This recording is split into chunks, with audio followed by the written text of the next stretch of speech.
you were curious about why there is a dolly in the thumbnail, it's because we're going to use that and build a dolly into a goat cart, a DIY goat cart, and then we're going to overput a blazer body over top of it, make some really badass work. I'm going to paint it up, make it look badass. I'm chopping the top of the roof off here so you can sit down into the blazer body on the goat cart frame. It's also going to be painted Inferno orange. It's left over from a previous project we done. It's going to be pretty cool. I'm still debating whether or not to do electric or gas.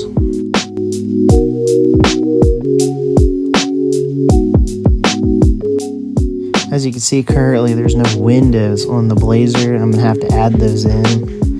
We're going to print them, and then we're just going to paint them black and put them in the window seals. Something I would also like to do is add working headlights and taillights. What's crazy is this 3 minutes of footage is actually an hour's worth of work cut down into 3 minutes. It's kind of crazy. You know, it looks really fast on this video, but yeah, that was an hour of work, man. This stuff's time consuming. A method I use a lot on Blender is adding multiple different cutting objects and then joining them together to cut my parent object. It just streamlines the process, makes everything so much easier.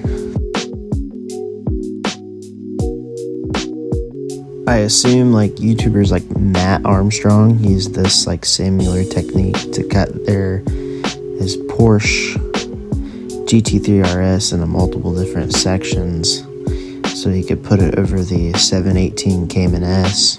I assume that's what he did. That would be kind of cool to do in the future, like a different car. It would be really cool to do a Hyundai Envision 74, or even make like a C10 body, you know. I mean, I already have the layout for a body here, but, you know, no car to put it on top of.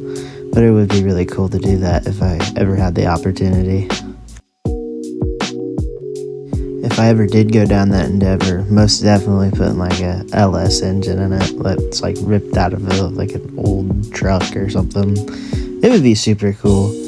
Also, all the pieces would be lined in fiberglass, because that was something that I seen Matt Armstrong do in his video. He would line all of his pieces in fiberglass, and he used those the plastic welder to stick the plastic pieces together, which we've already done for like projects like the rake, and we're going to do it for the Statue of Liberty as well, and this is going to be done that way too.